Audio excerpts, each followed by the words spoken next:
Hey guys, Mike and And back again to tell you guys about the Nintendo and Sega Wars. We're up to the 16-bit era, or the Bit Wars. So let's tell them a little bit of give them a little bit of a background, Ben. So after the 8-bit era, early 1990s. really 1990s, basically, and this was also in the 1990s. Yes. Basically technology was getting better, so everyone was expecting a new system. Why not? You know, the technology's there. Why not the two best game companies in the world develop two new gaming systems? So we did get those two new gaming systems, and they were the Super Nintendo and the Sega Genesis. Now these two systems were both great, and I think Sega made up for what they did with the Master System. Really made up. They improved everything. I think from the controller to the games to the system itself. Why don't you give them a little bit of a background? On the Sega or Nintendo first? Let's get Sega first. Alright, sometime I think 1991, 1989, Sega came out with a new system in Japan called the Sega Mega Drive. Which is the Japanese and European version of the Sega Genesis. So anyway, it first came out with, not Sonic the Hedgehog, it had a different precursor. If I remember exactly which. But anyway. Basically, there was a precursor to Sonic the Hedgehog. Anyway, Sega Genesis came out with. Speak up a little bit, man, because the cameras are. Sorry, I don't remember exactly what the Sega Genesis came out with first, but you know, it came out with a few basic games. I think it might come out with Fantasy Star 1 first, actually. Well, that was a really good game. That was a really good. That turned into a really good franchise. Very. And it was basically Sega's. Brainchild? No, I would say Sega's comeback to Final Fantasy. Oh yeah. And then for the Super Nintendo, I'll take it from here. I'm more of the Nintendo guy out of both of us. And Nintendo in the early 90s came out with something called the Super NES or Super Nintendo Entertainment System, as Ben likes to call it, SNES. It came out with a couple of great games. I don't know which one came out first, but we got a whole list of titles such as Super Metroid, we got Star Fox, we got Mario, we got I can go down this list forever. So we have Final Fantasy, you know, and Castlevania. Can't forget about that. That's actually my favorite video game series. So basically, I think we're starting to see a pattern. Sega first comes out with a system, and then Nintendo comes and kicks his ass and improves on everything, games and the technology.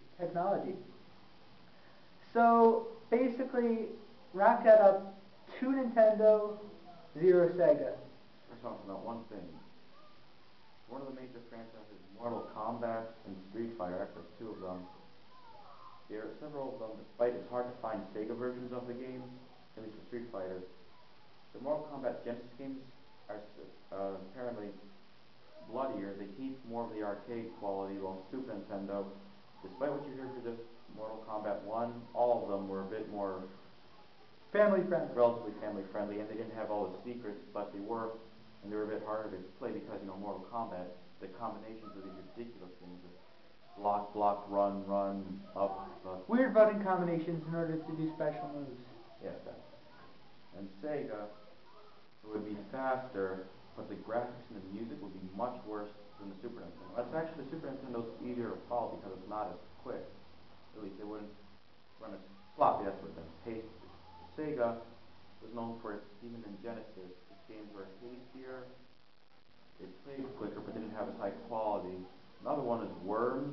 If you can ever find a copy of the original, which is a very good game, you compare the SNES to the Amiga. You don't have the Amiga, the SNES version was more coded, the music was actually understandable, and the controls made more sense, while in the Genesis, was these beep, beep, beep, this is, it sounded like the old computer running, or dust maybe. So basically, I think what Ben's trying to say is Nintendo beat Sega again with its quality. But not gameplay all the time. But not gameplay all the time, which I played the Sega version of Mortal Kombat, and it is way superior to the Super Nintendo version, which is that. If anyone wants to rip someone's heart out, best to do it on Mortal Kombat Sega Genesis version. A, it's legal, and two, it's pretty bloody and nice to see. But anyway, let's talk about Sega Genesis's add-ons, or Genocide's add-ons, which Ben's laughing because they were a complete and utter failure. Except for Sega CD, that's like great. Sega CD was okay. It had a lot of point-and-click games, the educational, like, Had a lot of RPGs computer also. stuff. Yeah, they had RPGs. I'd like to know, on a related note, the Lunar series, popularized in America by Working Design, which is now dead, or rebirth as Gaijin Works, started on the Sega CD, and later got ported to the Sega Saturn, the Sony PlayStation, and to some computer companies also. I think it had a few Mac versions, and it was very good RPG because it was more, it wasn't like a Final Fantasy where it was turn-based necessarily. It actually had a map and moved your character certain ways in active strategy. It was actually very enjoyable and had very great motion videos. And that's actually one thing that the Sega CD had. It had full motion videos. You were able to watch cutscenes, animated cutscenes on the system, which was a great improvement at the time. But the games overall were not very good. Yeah, it just glittered up ports of Genesis games, which are usually much better and more cost effective. So, what you're trying to tell me is it was better to wait for a new Sega system with fresh material than to buy the CD. Yeah, because as soon as the Genesis games came out, the Sega CD would usually be just extra added bonuses, director's features. Basically stuff that you really don't care about, And unless you're a true fan. And it was a lot, and it was very expensive.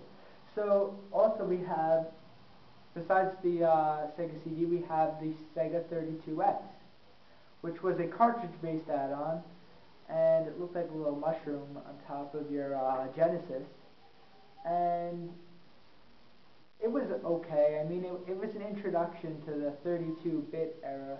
Actually, at the time that they had the 32X, the Saturn was almost done with development for the CD-based 32-bit console, but it wasn't quite ready to be released. So they tried simplifying games just a little bit, but they actually go a lot farther in downgrading it. And some people, they felt, oh, they don't want to get rid of their Genesis, so they made the 32X add-on. They could buy fancy games, fancy versions of Genesis games or very downgraded Saturn. You could take your pick. It really depends on the game. So basically, you should have waited for the Saturn to come out. Yes. With all these add-ons. Mm-hmm. Just say for Genesis or Saturn. Don't go 32X. Waste of money, big time. And just a little side note for Nintendo. Basically, they tried to do some kind of CD system.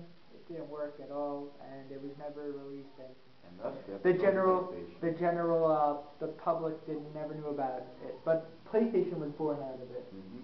PlayStation, Sony and Nintendo were actually working together, and basically, Sony was given the rights to make their own system, thus starting the 32-bit era.